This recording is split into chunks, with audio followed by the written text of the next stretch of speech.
તો તમારી માતાજીને પૂછી લીધું હોત તો કે માં ચમ આવું આ બીજે ચોક જવું પડે, તું બેઠી છું સાક્ષાત ચામુંડ માતા. તો પણ મારી માતા પહેલા ધૂનતો હતો, હવે બોલતો જ નહીં. ધૂન ખરો પણ બોલતી નહીં. બોલતા નહીં? હા એમ ચામુંડ માતા બોલતી નહીં, હું એવું બોલી સાક્ષાત બેઠી તો બોલતી ચમ નહીં? એની જોડે ઉગતાની મેલડી આવી ચોખ્ખી માતા. જો આમ જોવા જઈએ ને તો ટોટલ તમે આમ ચાર ભાઈઓ છે આમ ટોટલ. સાચું. હવે ચારેય ભાઈઓમાં ઈયારું છે બધું ભેગું, ચામુંડ મેલડી ફૂલભાઈ બરોબર છે. પણ આ ચારેયની વાતમાં ચારેયમાં અંદર અંદર તે મન દુઃખ થયેલા છે. સાચું. ભાઈઓમાં જ સાચું. કાકા બાપામાં જ સાચું. તો આ કાકા બાપામાં જ કદાચ મન દુઃખ થયેલા હોય ને એકબીજા ઉપર માતાઓ ઘરની મોકલી હોય. સાચું. અને ઘરની માતાઓ સદી આવી જો તો આવી દેખાય છે. હા જો એટલે ઊંચી થઈને જોઉં છું.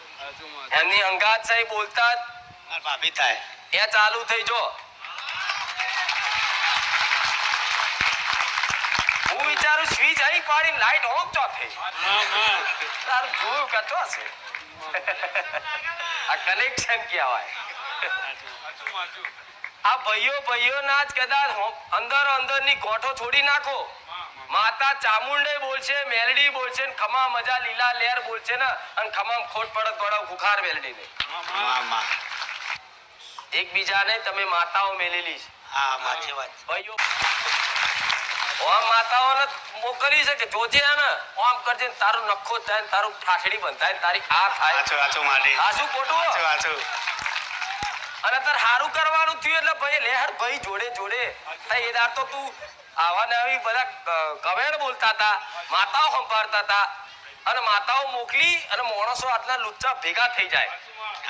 એટલે કોઈ દાડ જગતમાં એવું હોભર્યું હશે કે દેવ એટલે બે ધારી તલવાર. દેવનો શું કહેવાય? બે ધારી તલવાર. માતાને શું કહેવાય? બે ધારી તલવાર. ખેલતા આવડે તો ખેલાય. હોભર્યું છે? બે ધારી તલવાર ચમ કહેતા કે તમે મોકલો ને તો વચન આલેલું હોય, મોકલી હોય ને તો અમે કદાચ જો લગીન તમારી માં ન્યાય લઈને ના આવે ને તો લગીન હગો ભાઈ હોય તો ગોડા એનું ઘરનું પાણી ના પીવાય. એનું નામ તલવારની ધાર. આ તો માતાને મોકલીને બધા ભેગા થઈ ગયા. માતાઓના વ્યવહાર કરવાના હોય ને તારા જુદા થઈ જાય અમુક વાર કે તું તારી રીતે કરી લેજે, તું તારી રીતે કરી લેજે. નિવેચો ખેતી થાય છે. થાય છે આ બધી ગોઠો છોડ દો તો ભલું થાય. નકર આજે નહીં થાય, કાલે નહીં થાય. લખી રાખજો.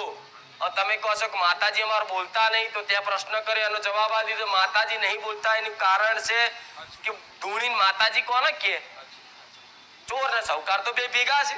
તમે કોર્ટમાં દાખલો આલું, તમે કોર્ટમાં બે પક્ષે કેસ કર્યો હોય તો જજના હોમું જઈને ઉભા રહો તો બે ને અલગ જગ્યા ઉભા રહેવું પડે ને. આરોપી ને ફરિયાદી નામ બે ભાઈબંધી કરીને ઉભા જજને એમ કહેતા કે ન્યાય કરો તો જજ શું કહે? સોની મોની બાર બાજીને કેસ કરે તો ખભે હાથ મિલીને મન કહે છે કે ન્યાય કરવાનું જાય હેડ અને બેન ગાલ દો જેલમાં. કે થાય કે નહીં? એ રીત ન્યાયવાળી માતાઓ જજ જેવી હોય. હવે એમની આગળ તમે બધા ભેગા બેઠા છો, અમારે ચમનો ન્યાય કરો કહે, દંડ કરું તો કોને કરું? એમની ઘરની માં એવું કહે છે કે મારે મારવા તોય કોને મારા? આ બાજુ આ વાંગરી કાપીશ તોય લોહી લે કરશે, આ વાંગરી કાપીશ તોય આય મારીશ ને આય મારીશ. શું કરીશ કે જે ક્યાંથી વિચારીને હતા એ જ વાત કરી મારી તમે. ક્યાંથી જ વિચારી તો આખું કે એમાં એવું હતું મારી કે આ જે બબાલ થઈ હતી ને એમાં બીજા ઉપર એવું વાત ચાલી હતી માતાની. પછી ક્યાંથી બધા બેઠા ગાડી એટલે કે આ વાત આવશે એટલે કના જ વાત ચાલે. એ જ વાત આવી. મારે બેટા નક્કી કરીને આવે તો તમારી માતાઓ જ કહેતી હોય મન તમારી બરોબર છે. જે માતાઓ પૂજો છે એ બરોબર છે. તમારી જગ્યાના વ્યવહાર તમે ચિત્તે કરો એ બરોબર છે. પણ અંદર ગોઠો છોડ દો. ગુના તો અઢળક હજારો હોય, એનું સમાધાન તમે 2-5 દિવસમાં ના કરી શકો. પણ મેં જે બતાવી અંદર અંદરની ગોઠો છોડી નાખો. એનો મતલબ કે અંદર અંદર માતાઓ મેલી ઝઘડા થયા ને તો કદાચ અત્યારે ભેગા છો ને એવી રીતે માતાજીને આગળ આ નોરતા આયા છે ને એ પહેલા તમે એને દંડ પોણી કરો કે માં અમે ગોડા છે, કારા માતાના મોનવી છે, એક બોલીને બીજું બોલીએ, માં તને સંભારી અને કદાચ ભાઈઓ મને અંદર અંદર મોકલી, માં અમારી ભૂલ ચૂક થઈ જઈ, હવે ઝઘડો નહીં કરીએ, તને નહીં સંભાળીએ, માં ખંચેરી ખોરે લઈ લે, એ દાડ કદાચ ચામુંડ માતા ખમાનાથ મને મેળડી કે મારી મારે હમણાં તબિયત ખરાબ હતી મારી 1 મહિના પહેલા મારી તો મારી મમ્મીએ બાધા રાખી હતી કે તને સારું થઈ જશે તો તારે અહીંયા આવું રજા પાડી એટલે તું ખંગાતે અહીંયા આવીશ. તો મારી હું હરખથી અહીંયા આવ્યો. મારી મમ્મી પણ આવ્યા છે અને 5001 મારી પ્રેમથી મારી સેવા માટે. ઇન્ડિયન આર્મીમાં છો તમે? એટલે અત્યારે કઈ જગ્યાએ ફરજ બજાવો છો? સિક્કિમમાં. પણ તમે બીમાર થઈ ગયા હતા એટલે બીમાર થઈ ગયા મારા મમ્મી અને મારા ભાઈ ખાસા ટાઈમથી સન્ડે મતલબ રવિવાર ફરવા આવે છે મારી. હું પહેલી વખત આવ્યો હતો. હું રજા પર આવું મારે દોડધામમાં અત્યારે હું 20 દિવસની રજા પર આવ્યો હતો મારી. એક મારો મિત્ર હતો મારા જોડે જોબ કરતો હતો મારી સાબરમતીનો, એ લીવ પર હતો લેટ કરી ગયો તો એના હું ડોક્યુમેન્ટ એના મધરના અને વાઇફના ડોક્યુમેન્ટ જે પેન્શન હતા એના માટે તમે 20 દિવસમાં રજા પર આવ્યો હતો. તો મારી આજે અમારા રવિવારે થોડું કામકાજ ઓછું હતું. હું આજે ટાઈમ કાઢીને મારી જેસલ હું અહીંયા દર્શન કરવા માટે આવ્યો મારી. અરે રામ રામ રામ મારી. ઇન્ડિયન આર્મી વાળા, હા મારી. આર્મી વાળા માટે એક છૂટ આલેલી છે કે આર્મીમાં કોઈ ફરજ બજાવતો હોય હાલ બહારથી આવ એના દર્શન કરવા માટે મારા સેવકો ઉપર આવવા દે. હા મારી. કીધેલું જેમ કે મારા દીકરાને આર્મી જવું હતું, પોલીસમાં જવું હતું, પણ એનું કર્તવ્ય મારા ભગવાને આ લખ્યું હતું એટલે આ કર્તવ્ય પાલન કરે. તમને તમારું કર્તવ્ય દેશની રક્ષા કરવા માટે આલ્યું, એ બહુ મોટી સેવા છે. જેવું મારા દીકરો આ કરે છે ને, જે આ પુણ્ય મળે, જે આ લોકોનું ભલું થાય, સારું થાય, એનું આ જે સેવાનું આ ફળ મળે ને પટેલ એમના ખાતામાં જમા થાય. એ રીત કરતા તમે દેશની રક્ષા કરવા માટે તમે તમારી ફરજ નિભાવો, કર્તવ્ય નિભાવો ને તો જેટલું મારા દીકરાને ફળ મળવાનું હોય એટલું એટલું તમને જ મળાવું મેળવી. રામ રામ મારી. કેમ કે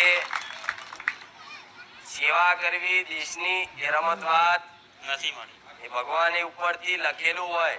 તમે સપને ને વિચાર્યું હોય કે અમે આર્મીમાં જઈશું, પહેલા મહેનત કરી પણ નાનપણથી એવું જુનૂન ચડે કે બસ જવું છે તો આર્મીમાં જવું છે, આર્મીમાં જવું છે, એના માટે રાત દાડો મહેનત કરે. પણ ભલે આશીર્વાદ છે ખૂબ રામ. રામ રામ મારી. તમે મને સપનામાં મારા પપ્પાને બેસાડવાનું કીધા હતા. ઉત્તરાયણના દિવસનું સપનું હતું, મેં બેસાડી દીધા છે.